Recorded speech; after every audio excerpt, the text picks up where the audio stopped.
مفتی یاسر ندیم الواجدی صاحب نے اللہ کے وجود کو، اللہ کی وحدانیت کو ثابت کرنے کے لیے آدھے سے پونا گھنٹہ لگا دیا۔ میں ان پر کوئی تنقید نہیں کرتا، نہ ان پر اعتراض کر رہا ہوں، نہ ان کی علمیت، قابلیت اور صلاحیت اور استعداد پر کوئی تنقید کر رہا ہوں۔ میں اللہ تبارک و تعالیٰ کے وجود کو، وجود باری تعالیٰ کو 2 سے 4 منٹ میں آپ کو سمجھا دیتا ہوں۔ امام اعظم ابو حنیفہ رحمۃ اللہ علیہ کے سامنے ایک دریا آتا ہے اور کہتا ہے کہ میں اللہ تعالیٰ کے اس نظام کے پیچھے اللہ کی قدرت کو نہیں مانتا۔ امام اعظم ابو حنیفہ رحمۃ اللہ نے فرمایا کہ ایک کشتی بغیر کشتی بان کے نہیں چل سکتی۔ ہوائی جہاز جو طیارہ ہوا اور فضا میں اڑنے والا ہے وہ بغیر کپتان کے نہیں چل سکتا، تو پوری کائنات کا یہ نظام اللہ کی قدرت کے بغیر کیسے چل سکتا ہے؟ دہریہ کچھ نہ کچھ سمجھنے لگا۔ دہریہ کہتا ہے چلے میں 2 منٹ کے لیے مان لیتا ہوں کہ اللہ تعالیٰ کے اس نظام کے پیچھے اللہ تعالیٰ کی قدرت ہے، لیکن اللہ دکھتا نہیں ہے، اللہ نظر کیوں نہیں آتا؟ امام اعظم ابو حنیفہ رحمۃ اللہ علیہ نے اس کے سامنے لمبی چوڑی تقریر نہیں کی ہے، کوئی فلسفے پیش نہیں کیے ہیں، نہ ہی کوئی سائنس کا نقطہ اس کے سامنے پیش کیا، بلکہ امام اعظم ابو حنیفہ رحمۃ اللہ علیہ نے دودھ کا ایک پیالہ منگوایا اور دودھ کا پیالہ منگوا کر اس دہریے سے کہا کہ بتلاؤ کہ اس میں مکھن ہے؟ اس نے کہا کہ ہے۔ امام صاحب نے کہا کہاں ہے؟ نظر کیوں نہیں آتا؟ کہ کس طرف ہے؟ پیالے کے دائیں طرف ہے، بائیں طرف ہے، پیالے کے اندر ہے، باہر ہے، پیالے کے کونے میں ہے، پیالے کے بیچ میں ہے، کہاں پر ہے؟ کہنے لگا کہ مکھن تو ہے لیکن نظر نہیں آتا، کچھ وقت لگے گا، اس دودھ کا دہی بنے گا، دہی سے لسی بنے گی، پھر اس کے بعد جا کے مکھن نکلے گا۔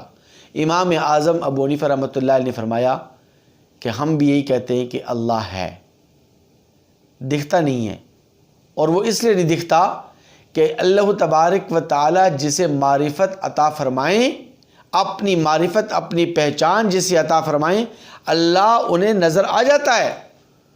تمہیں اللہ تعالیٰ کی معرفت اس لیے حاصل نہیں کہ تم اللہ والوں کی صحبت میں نہیں بیٹھے، اللہ والوں کی جوتیوں میں بیٹھو گے، اللہ کی معرفت تمہیں حاصل ہو جائے گی، اللہ کی پہچان تمہیں حاصل ہو جائے گی۔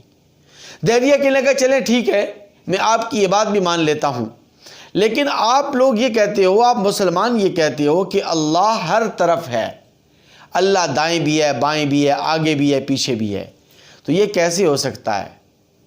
میں آپ کو دیکھتا ہوں، آپ مجھے دیکھتے ہیں، جب میں آپ کو دیکھتا ہوں تو مجھے یہ نہیں پتا کہ میرے پیچھے کیا ہے۔ آپ جب مجھے دیکھتے ہیں تو آپ کو اپنی پشت پر اور اپنی بیک سائڈ پر کچھ بھی نظر نہیں آتا، تو یہ کیسے ہو سکتا ہے کہ اللہ ہر طرف دیکھ رہا ہو، دائیں بھی، بائیں بھی، آگے بھی، پیچھے بھی؟ امام صاحب کے سامنے ایک چراغ جل رہا تھا۔ امام صاحب نے فرمایا کہ بتلاؤ کہ اس چراغ کی روشنی کس طرف ہے؟ دہریہ کہنے لگا کہ چراغ کی روشنی دائیں بھی ہے، بائیں بھی ہے، آگے بھی ہے، پیچھے بھی ہے، چاروں طرف ہے۔ امام صاحب نے فرمایا اللہ نور السماوات والارض، کہ اللہ تبارک و تعالی کا نور زمین و آسمان میں پھیلا ہوا ہے۔ یہ ایک چھوٹا سا چراغ ہے، ایک چھوٹے سے چراغ کو بنانے والا انسان جب اس چراغ کو جلاتا ہے تو اس چراغ کی روشنی چاروں طرف پھیل جاتی ہے۔ تو اللہ جو پوری کائنات کا خالق اور مالک ہے، اور جس اللہ نے اس چراغ کو بھی بنایا، اس چراغ کی روشنی کو بھی بنایا، تو کیا اس کا نور زمین و آسمان میں نہیں پھیلا ہوا؟ اور اللہ تبارک و تعالی ہر طرف دیکھنے پر کیوں قادر نہیں ہے؟ دہریہ سمجھ گیا۔ دہریہ نے کہا کہ ٹھیک ہے، آپ کی باتیں مجھے کچھ نہ کچھ سمجھ آنے لگی ہیں، لیکن آپ مسلمان یہ بھی تو کہتے ہو نا کہ اللہ ایک ہے، وحدہ لا شریک ہے، لیکن میں آپ سے سوال کرتا ہوں کہ اللہ سے پہلے کیا تھا؟ آپ اللہ کو اکیلا مانتے ہو، واحد مانتے ہو، وحدہ لا شریک مانتے ہو، لیکن اللہ سے پہلے کیا تھا؟ تو امام اعظم حنیفہ رحمۃ اللہ نے اس سے فرمایا کہ اچھا یہ بتلاؤ کہ تجھے گنتی آتی ہے؟ دہریہ کہنے لگا بالکل آتی ہے۔ امام صاحب نے فرمایا کہ 10 سے الٹی گنتی گننا شروع کر دو۔ اب دہریہ الٹی گنتی گننے لگا، 10، 9، 8، 7، 6، 5، 4، 3، 2، 1 پر آ کے رک گیا۔ امام صاحب نے فرمایا کیوں رک گئے ہو؟ آگے بھی تو گرو۔ کہا کہ نہیں، آگے کچھ نہیں ہے۔ تو امام صاحب نے فرمایا یہی بات تو ہم کہتے ہیں کہ اللہ ایک ہے، اللہ کے سوا کوئی دوسرا نہیں، اللہ وحدہ لا شریک ہے، اللہ ایسا اکیلا ہے کہ اس کے ساتھ دوسرا کوئی نہیں ہے، کیونکہ ہم اللہ کو واحد نہیں اللہ کو احد مانتے ہیں۔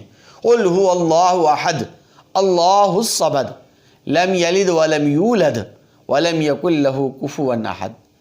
واحد اور احد میں یہ فرق ہے کہ واحد کا تثنیہ بھی ہوتا ہے، واحد کا جمع بھی ہوتا ہے، واحد اجزاء اور حصوں میں بھی منقسم ہوتا ہے، لیکن جو احد ہوتا ہے، احد کا تثنیہ کوئی نہیں، احد کی جمع کوئی نہیں، احد اجزاء اور حصوں میں منقسم نہیں ہوتا۔ تو اللہ احد ہے، اللہ احد، قل هو اللہ احد، اللہ ایسا احد ہے کہ اس کا تثنیہ اور جمع کوئی نہیں، اللہ ایسا احد ہے کہ اس کے اجزاء اور حصے کوئی نہیں، اللہ ایسا احد ہے اس کی اولاد کوئی نہیں، اللہ ایسا احد ہے اس کے ماں باپ کوئی نہیں، اللہ ایسا اکیلا وحدہ لا شریک ہے کہ اس کا ہمسر اور اس کا ہم پلہ کوئی نہیں۔